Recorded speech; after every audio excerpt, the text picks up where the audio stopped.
History of the World by J. M. Roberts. Book 5, The Making of the European Age. Around about 1500, there were many signs that a new age of world history was beginning. Some of them have already been mentioned. The discoveries in the Americas and the first shoots of European enterprise in Asia are among them. At the outset, they provide hints about the dual nature of a new age, that it is increasingly an age of truly world history, and that it is one of whose story is dominated by the astonishing success of one civilization among many, that is, of Europe. There are two aspects to the same process. There is a more and more continuous and organic interconnection between events in all countries, but it is largely to be explained by the efforts of Europeans. They eventually became masters of the globe and they used their mastery, sometimes without knowing it, to make the world one. As a result, world history has for the last 2 or 3 centuries a growing identity and unity of theme. In a famous passage, the English historian Macaulay once spoke of red men scalping one another on the shores of the Great Lakes so that a European king could rob his neighbor of a province he coveted. This was one striking side of the story. We must now embark upon the gradual entanglement of struggles with one another the world over in greater and greater wars. But politics, empire building, and military expansion were only a tiny part of what was going on. The economic integration of the globe was another part of the process. More important still was the spreading of common assumptions and ideas. The result was to be, in one of our cant phrases, one world of sorts. The age of independent or nearly independent civilizations has come to a close. Given our world's immense variety, this may seem at first sight a wildly misleading exaggeration. National, cultural, and racial differences have not ceased to produce and inspire appalling conflicts. The history of the centuries since 1500 can be, and often is, written mainly as a series of wars and violent struggles, and those who live in different countries obviously do not feel much more like one another than did their predecessors centuries ago. Yet they are much more alike than their ancestors of, say, the 10th century and show it in hundreds of different ways, ranging from the superficialities of dress to the forms in which they get their living and organize their societies. The origins, extent, and limits of this change make up most of the story which follows. It is the outcome of something still going on in many places, which we sometimes called modernization. For centuries, it has been grinding away at differences between cultures, and it is the deepest and most fundamental expression of the growing integration of the world history. Another way of describing the process is to say that the world is Europeanized, for modernization is, above all, a matter of ideas and techniques which are European in origin. Whether modernization is the same as Europeanization or, as it is now often put, westernization, though can be left for discussion elsewhere. Sometimes it is only a matter of verbal preferences. What is obvious is that, chronologically, it is with the modernization of Europe that the unification of world history begins. A great change in Europe was the starting point of modern history.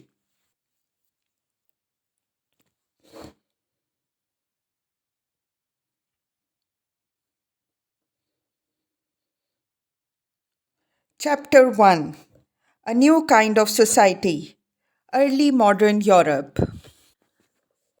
Modern history is a familiar term, but it does not always mean the same thing. There was a time when modern history was what had happened since the ancient history, whose subject matter was the story of the Jews, Greeks, and Romans. This is a sense which, for example, was used in my day to define a course of study at Oxford, which includes the Middle Ages. Then it came to be distinguished from medieval history too. Now, a further refinement is often made, for historians have begun to make distinctions within it and sometimes speak of an early modern period. By this, they are really drawing our attention to a process, for they apply it to the era in which a new Atlantic world emerged from the tradition dominated, agrarian, superstitious, and confined Western Christendom of the Middle Ages. And this took place at different times in different countries. In England, it happened very rapidly. In Spain, it was far from complete by 1800, while much of Eastern Europe was still hardly affected by it even a century later. But the reality of the process is obvious for all the irregularity with which it expressed itself. So is its importance, for it laid the groundwork for a European world hegemony. A useful starting point for thinking about what was involved is to begin with the simple and obvious truth that for most of human history, most people's lives have been deeply and cruelly shaped by the fact that they have had little or no choice about the way in which they could provide themselves and their families with shelter and enough to eat. The possibility that things might be otherwise has only recently become a conceivable one to even a minority of the world's population, and it became a reality for any substantial number of people only with changes in the economy of early modern Europe, for the most part west of the Elbe. Medieval Europe, like most of the world at that time, still consisted of societies in which, for the most part, surpluses of production over and above the needs of consumption were obtained from those who produced them, peasants, by social or legal institutions rather than by the operation of the market. When we can recognize the existence of a modern Europe, this has changed. The extraction and mobilization of those surpluses has become one of the tasks of a protean entity, often labeled capitalism, which operates largely through cash transactions in increasingly complex markets. We can follow some of these changes as we can follow no earlier ones because, for the first time, there is reasonably plentiful and continuous quantified data. In one important respect, historical evidence gets much more informative in the last 4 or 5 centuries. It becomes much more statistical. Measurement, therefore, becomes easier. The source of a new statistical material was often government. For many reasons, governments wanted to know more and more about the resources or potential resources at their disposal. But private records, especially of business, also give us much more numerical data after 1500. The multiplication of copies as paper and printing became more common, meant that the chances of their survival was enormously increased. Commercial techniques appeared which required publication of data in collated forms, the movement of ships or reports of prices, for example. Moreover, as historians have refined their techniques, they have attacked even poor or fragmentary sources with much greater success than was possible even a few years ago. All this has provided much knowledge of the size and shape of change in early modern Europe, though we must be careful not to exaggerate either the degree of precision such material permits or what can be learnt from it. For a long time, the collection of good statistics was very difficult. Even quite elementary questions about, for example, who lived in a certain place were very difficult to answer accurately until recent times. One of the great aims of reforming monarchs in the 18th century was merely to carry out accurate listings of land within their states. Cadastral surveys, as they were called, or even to find out how many subjects they had. It was only in 1801 that the first census was held in Great Britain, nearly 8 centuries after the Domesday Book. France did not have her first official census until 1876, nor the Russian Empire her only one until 1897. Such delays are not really surprising. A census or a survey requires a complex and reliable administrative machine. It may arouse strong opposition when governments seek new information, new taxes often follow. Such difficulties are enormously increased where the population is as illiterate as it was in much of Europe for the greater part of modern history. New statistical material can also raise as many historical problems as it solves. It can reveal a bewildering variety of contemporary phenomena, which often makes generalization harder. It has become much harder to say anything at all about the French peasantry of the 18th century, since research revealed the diversity hidden by that simple term, and that perhaps there was no such thing as a French peasantry, but only several different ones. Finally, too, statistics can illuminate facts while throwing no light at all on causes. Nevertheless, after 1500, we are more and more in an age of measurement, and the overall effect of this is to make it easier to make defensible statements about what was happening then in earlier times at other places. Demographic history is most obvious example. At the, fir- at the end of the 15th century, European population was poised on the edge of growth, which has gone on ever since. After 1500, we may crudely distinguish two phases. Until about the middle of the 18th century, the increase of population was, except for notable local and temporary interruptions, relatively slow and steady. This roughly corresponds to early modern history and was one of the things characterizing it.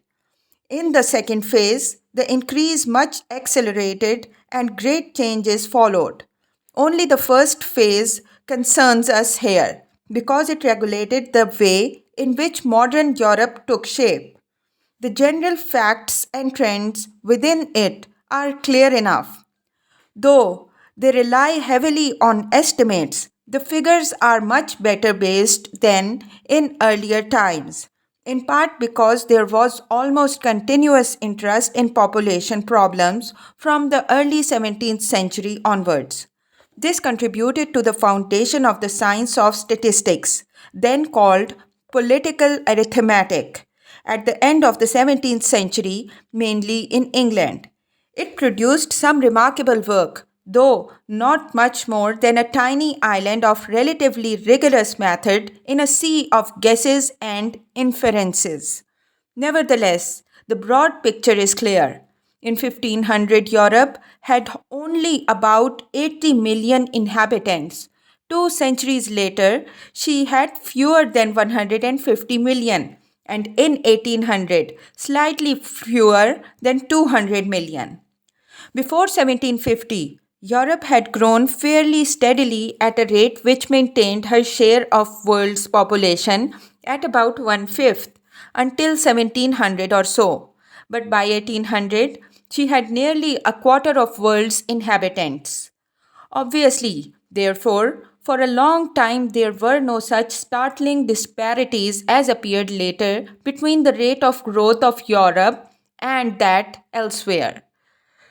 It seems reasonable to conclude that this meant that in other ways too, European and non European populations were less different than they were to come to be after 1800. The usual age of death among Europeans, for example, still remained low. Before 1800, they were on the average always much younger than nowadays because people died earlier. At birth, a French peasant of 18th century had a life expectancy of about 22 years and only a roughly 1 in 4 chance of surviving infancy. Then, chances were much the same as those of an Indian peasant in 1950 or an Italian under imperial Rome. Comparatively few people would have survived their 40s, and since they were less well fed than we are, they would have looked old to us at that age, and probably rather small in stature and unhealthy looking. As in the Middle Ages, women tended still to die before men. This meant that many men made a second or even a third marriage, not as today because of divorce, but because they were soon widowers.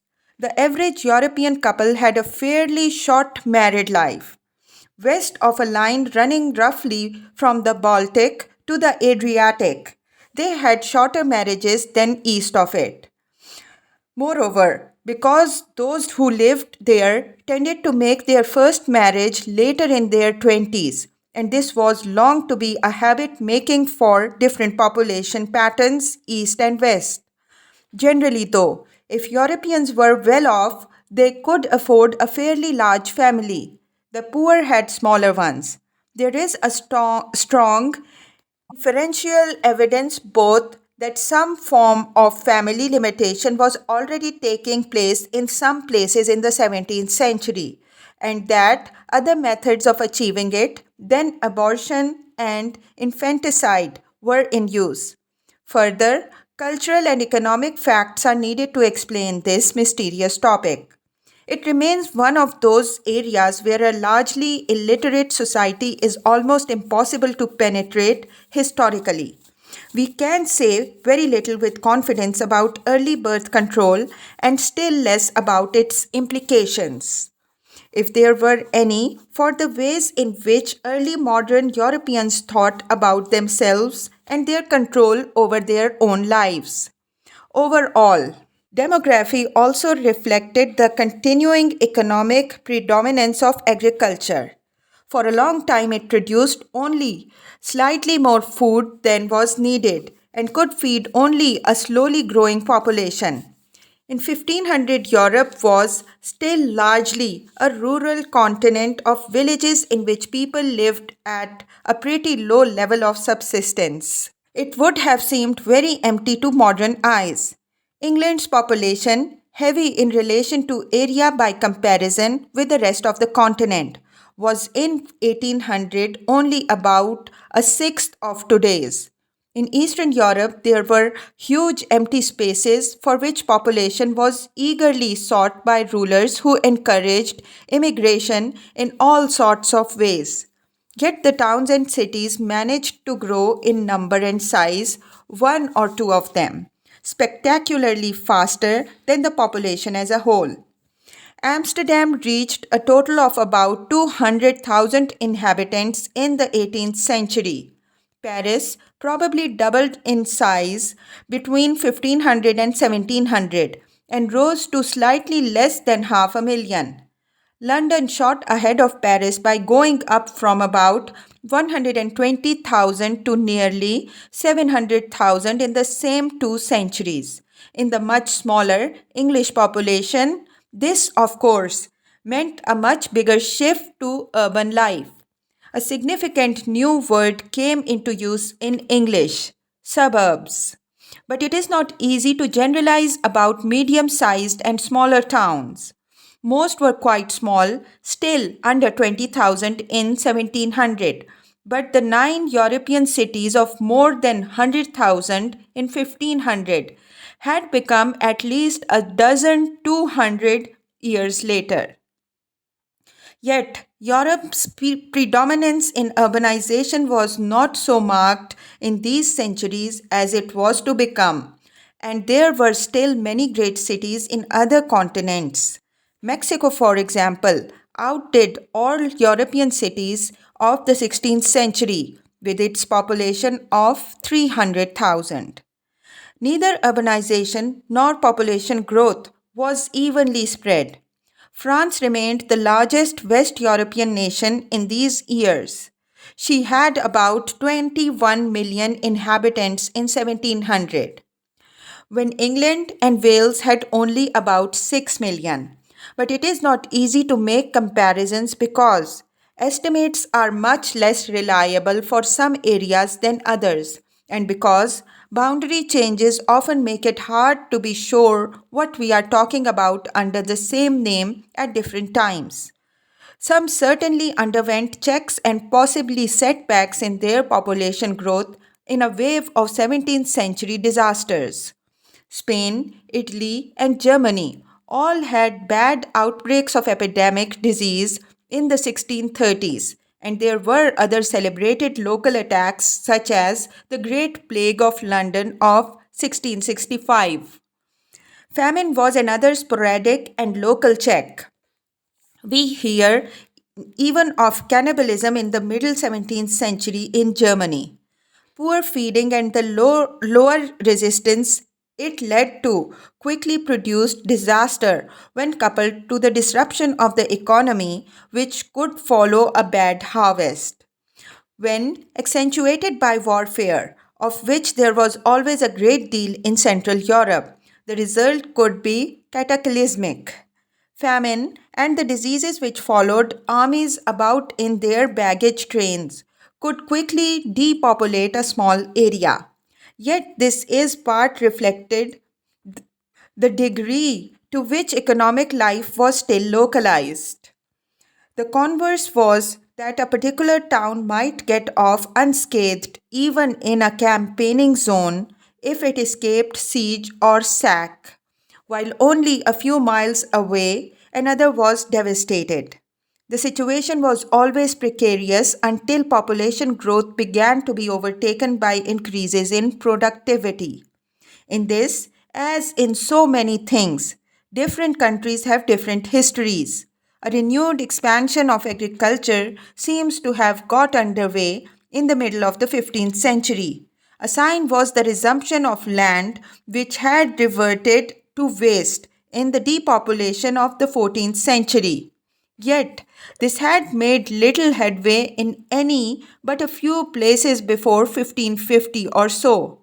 It remained confined to them for a long time, though by then there had already been important improvements in techniques which raised the productivity of land, mainly by the application of labor, that is, by intensive cultivation. Where their impact was not felt, the medieval past long lingered in the countryside. Even the coming of money was slow in breaking into the near self sufficiency of some communities. In Eastern Europe, serfdom actually extended its range when it was dying out elsewhere. Yet, by 1800, taking Europe as a whole and a few leading countries in particular, agriculture was one of the two economic sectors where progress was most marked, commerce was the other. Overall, it had proved capable of sustaining a continuing rise of population at first very slowly but at a quickening rate. Agriculture was slowly changed by increasing orientation towards market and by technical innovation. They were interconnected. A large population in the neighborhood meant a market and therefore an incentive. Even in the 15th century, the inhabitants of the Low Countries were already leaders in the techniques of intensive cultivation. It was in Flanders too that better drainage opened the way to better pasture or to a larger animal population. Another area with relatively large town populations was the Po Valley. In North Italy, new crops were introduced into Europe from Asia. Rice, for example, an important addition to the European larder, appeared in the Arno and Po valleys in the 15th century. On the other hand, not all crops enjoyed instant success. It took about 2 centuries for the potato, which came to Europe from America, to become a normal item of consumption in England, Germany, and France. in spite of its obvious nutritional value and much promotional folklore stressing its qualities as an aphrodisiac and value in the treatment of warts. From the Low Countries, agricultural improvements spread in the 16th century to eastern England, where they were slowly elaborated further. In the 17th century, London became a corn exporting port, and in the next continental Europeans would come to England to learn how to farm. The 18th century also brought better husbandry and animal breeding. Such improvements led to yields on crops and a quality of livestock now taken for granted, but until then unimaginable. The appearance of the countryside and its occupants was transformed. Agriculture provided the first demonstration of what might be done by even rudimentary science, by experiment, observation, record, and experiment again, to increase human control of the environment more rapidly than could the selection imposed by custom. Improvement favored the reorganization of land in bigger farms, the reduction of the number of smallholders except on land which specially favored them, the employment of wage labor, and high capital investment in buildings, drainage, and machinery. The speed of change must not be exaggerated. One index of change in England was the pace of enclosure, the consolidation for private use of the open fields and common lands of traditional village. It was only at the end of 18th century and the beginning of the 19th that the acts of parliament authorizing this became frequent and numerous. The complete integration of agriculture with the market economy and the treatment of land simply as a commodity like any other would have to wait for the 19th century, even in England, the leader of the world agriculture, until the opening of the transoceanic cornlands. Yet, by the 18th century, the way ahead was beginning to appear. Greater agricultural productivity in the end eliminated the recurrent dearths which so long retained their power to destroy demographic advance. Perhaps the first moment when European population seems to have pressed on resources so as to threaten another great calamity like that of the 14th century came at the end of 16th century. In the next bad spell, in the middle decades of the following century, England and the Netherlands escaped the worst. Thereafter, famine and dearth became in Europe local and national events still capable, it is true, of causing large scale demographic damage, but gradually succumbing to the increased availability of imported grain. Bad harvests, it has been said, made France one great hospital in 1708 to 1709, but that was in wartime. Later in the century, some Mediterranean countries depended for their flour on corn from the Baltic islands. It would be a long time before would be a sure resource. Often it could not operate quickly enough, especially where land transport was required.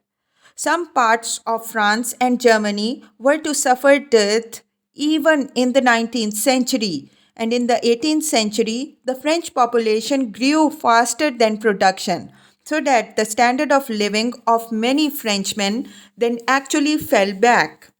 For the English, rural laborer, though some of that century was later looked back to as a golden age of plentiful wheaten bread and even meat on the table.